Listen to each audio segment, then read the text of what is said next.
एक बड़े प्रचलन में है बहुत समय से एक रामचरितमानस की एक चौपाई, गोस्वामी जी की एक चौपाई कि ढोल गंवार शूद्र पशु नारी सकल ताड़ना के अधिकारी।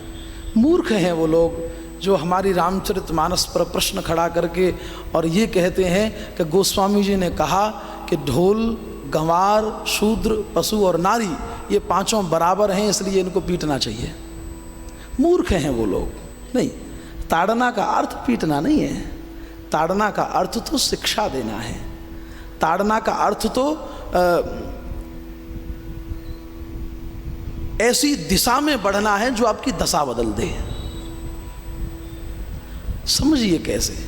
देखिए 5 चीजें हैं, ढोल गंवार शूद्र पशु नारी, इन पांचों को समझने का प्रयास करिए। सबसे पहले आता है ढोल। ढोल को ताड़ना चाहिए। ताड़ने का मतलब व्यवस्थित ढंग से, ताड़ने का मतलब ये नहीं कि उठाया डंडा,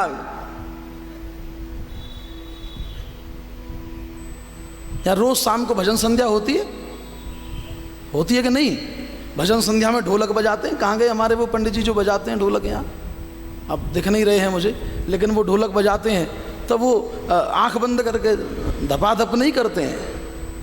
ये दीपक भैया हमारे तबला बजा रहे हैं, वो अलग बात है कि इन्होंने आंख पे चश्मा पहना हुआ है, उतार नहीं रहे हैं 4 दिन से, लेकिन बाकी इसका मतलब ये नहीं कि आंख बंद करके बजा रहे हैं।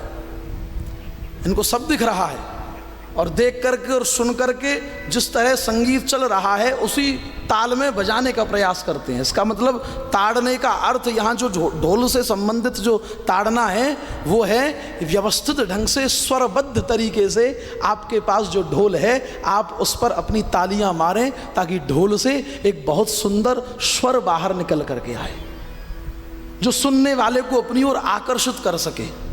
तो ढोल को पीटा नहीं जाता, ढोल को ताड़ने का मतलब स्वर माध्यम से ताल सीख करके बजाया जाता है। गंवार, हां गंवार के लिए आप ताड़ना शब्द का प्रयोग कर सकते हैं, लेकिन मैं तो यहां भी ताड़ना शब्द का उपयोग गंवार के लिए ऐसे नहीं करूंगा कि पीटो, क्योंकि एक कहावत है, ज्ञानी ते ज्ञानी भिड़े तो करे ज्ञान की बात और मूर्ख ते मूर्ख भिड़े तो कह घूसा के लात। अगर मूर्ख के साथ आप भी मूर्ख होकर के ही उसी के साथ बहस करेंगे तो आप में उसमें अंतर ही क्या रहा। इसलिए जब भी कोई गंवार सामने हो, आपको लगे कि बहुत देर हो गई समझाते समझाते नहीं बात समझ में आ रही, आप शांत हो जाइए। ताड़ना का यहां मतलब है शांत हो जाना।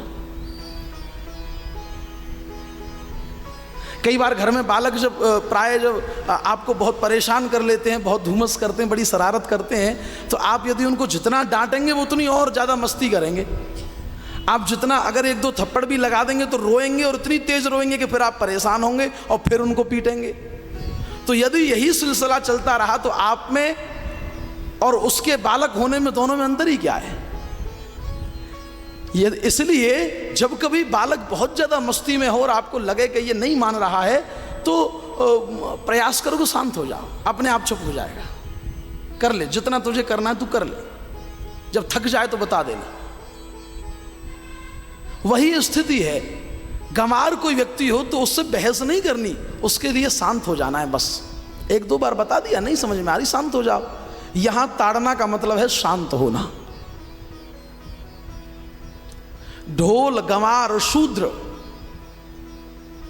मैंने परसों भी एक बात कही थी कि विराट भगवान के अंगों से निकले हैं 4 वर्ण, ब्राह्मण क्षत्रिय वैश्य और शूद्र। शूद्र विराट भगवान के, भगवान नारायण के चरण से निकला है। कहां से निकला है जरा बताइए? चरण से निकला है। गंगा मैया भगवान के कहां से निकली है जरा बताइए? नहीं, भगवान शंकर के सिर से है, लेकिन भगवान विष्णु के तो चरणों से ही है। भगवान विष्णु के चरणों से आई भगवान शंकर की जटा में। प्रादुर्भाव जो गंगा मैया का हुआ वो भगवान के चरणों से हुआ।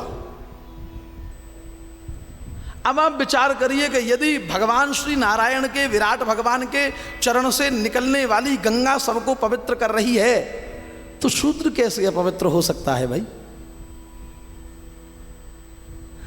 सही मायने में कोई न तो अपवित्र है न कोई त्याज्य है। ये तो एक व्यवस्था कुछ मूर्ख लोगों ने चला दी, जिस पर आज सब लोग प्राय चल रहे हैं। विशेष रूप से हमारे ये भाई चल रहे हैं। मैं तो प्राय सबको कहता हूँ, कथा मंचों से कहता हूँ, बस आपको एक बार ये पता चल जाए कि ये हिंदू है, उतना ही बहुत है।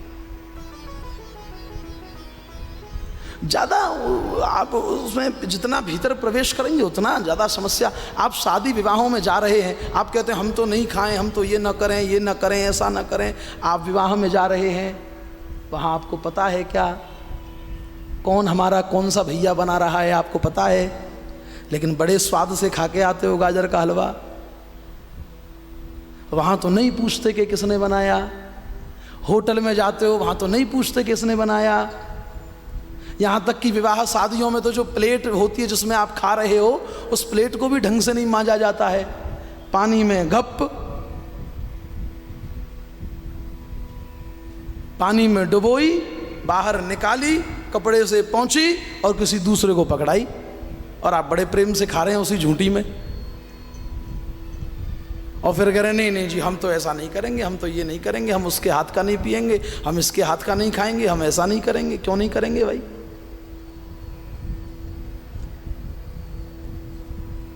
ऐसा नहीं है। चारों ही वर्ण अत्यंत अनिवार्य हैं। ये हमारे सबसे छोटे भाई हैं, और छोटे भाइयों पर क्रोध नहीं किया जाता, छोटे भाइयों को प्रेम किया जाता है। मैं प्राय कहता हूँ कि विराट भगवान की 4 संतानें हैं, ब्राह्मण, क्षत्रिय, वैश्य और शूद्र। सबसे बड़ा भैया है ब्राह्मण, उससे दूसरे नंबर का भैया है क्षत्रिय, तीसरे नंबर का भैया है वैश्य, और चौथे नंबर का भाई है शूद्र। चारों भाइयों के अलग अलग काम हैं। बड़े भैया का काम है कि तू पढ़ेगा और सबको पढ़ाएगा।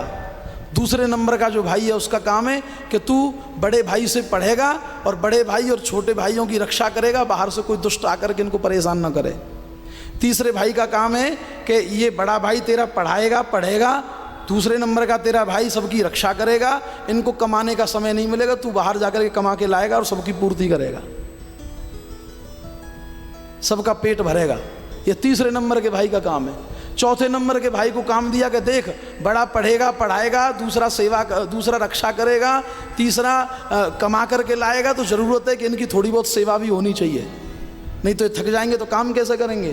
तो ये जब रोज़ ये शाम को लौट करके अपने घर आए तो इनकी सेवा करनी है। ये वर्ण व्यवस्था है, बहुत सामान्य सी बात है। पता नहीं कितने प्रपंचों में हम और आप सबको फंसा दिया इन मूर्ख नेताओं ने।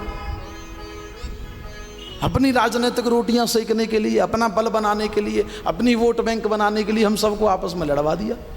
इसलिए गोस्वामी जी ने जो बात कही कि ढोल गंवार शूद्र, शूद्र के लिए जिस ताड़ना शब्द का प्रयोग है ना, ये ताड़ना शूद्र को, इसका मतलब पीटना नहीं, यहां ताड़ना का मतलब है प्रेम। अर्थात आपके 4 वर्णों में जो सबसे छोटा वर्ण आपका भाई है, सबसे छोटा भाई है, उसको आप प्रेम करें, ताड़े नहीं। और फिर ताड़ने का एक दूसरा अर्थ और है देखना। कई बार कहते हैं ना, क्यों ताड़ रहा है मेरी ओर, कहते हैं कि नहीं कहते, क्यों ताड़ रहा है। ये ताड़ना का मतलब देखना। इसका मतलब अपने से छोटों को देखो कि कहीं ये कोई अपराध न कर दें, इनसे कोई गलती न हो जाए जिसका इन्हें भविष्य में प्रायश्चित्त करना पड़े। मतलब देखना, संभालना।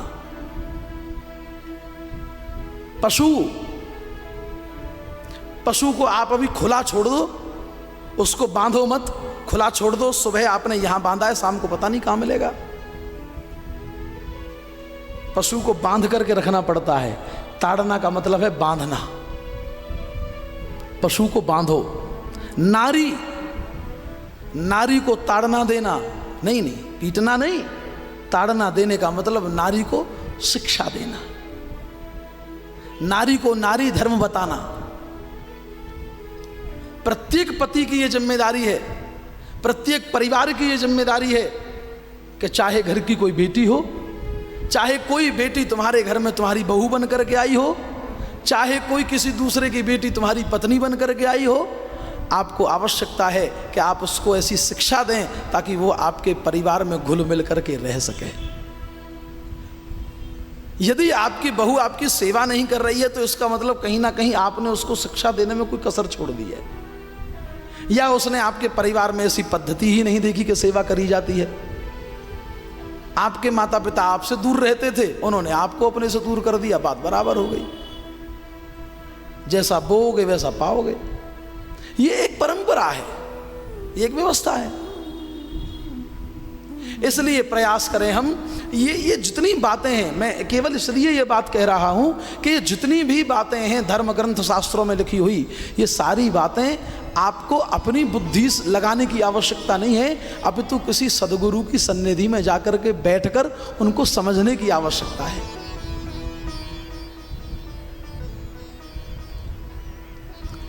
इसलिए अपनी बुद्धि का प्रयोग ना करो, तुम पहुंच ही नहीं सकते वहां तक, आपको पता ही नहीं है। अच्छा बताइए, रामचरितमानस में कितने कांड हैं, कौन कौन जानता है? हाथ खड़े करिए जरा ऊपर, जिनको पता है। थोड़ी गिनती करूं मैं एक बार, हाथ ऊपर करिए प्रेम से, इसमें कोई संकोच नहीं, प्रेम से हाथ खड़ा करिए भैया, जरा दिखाइए उधर कितनों ने हाथ खड़े करे हैं।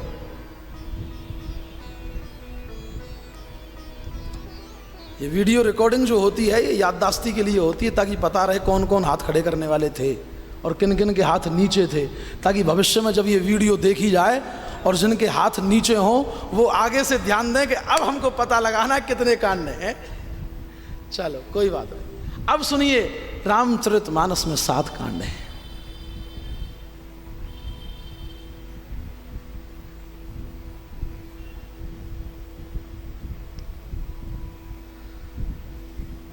भागवत में कितने स्कंद हैं? भागवत में 12 स्कंद हैं। श्रीमद् भगवत गीता में कितने अध्याय हैं?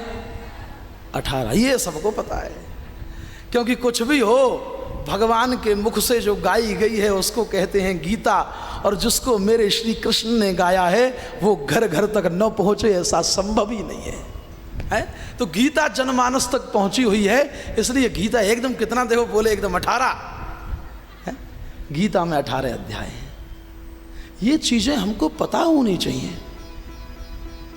अब आप विचार करिए, यदि हमको यही नहीं पता कि रामचरितमानस में कितने कांड हैं, उसमें कौन कौन पात्र हैं, राम जी कौन थे, दशरथ जी कौन थे, दशरथ जी की कितनी पत्नियां थीं, राम हर कितने भाई थे, यदि हम ये सब चीज़ें ही नहीं जानते तो हम ये कैसे टिप्पणी कर सकते हैं कि ढोल गंवार शूद्र पशु नारी सकल ताड़ना के अधिकारी।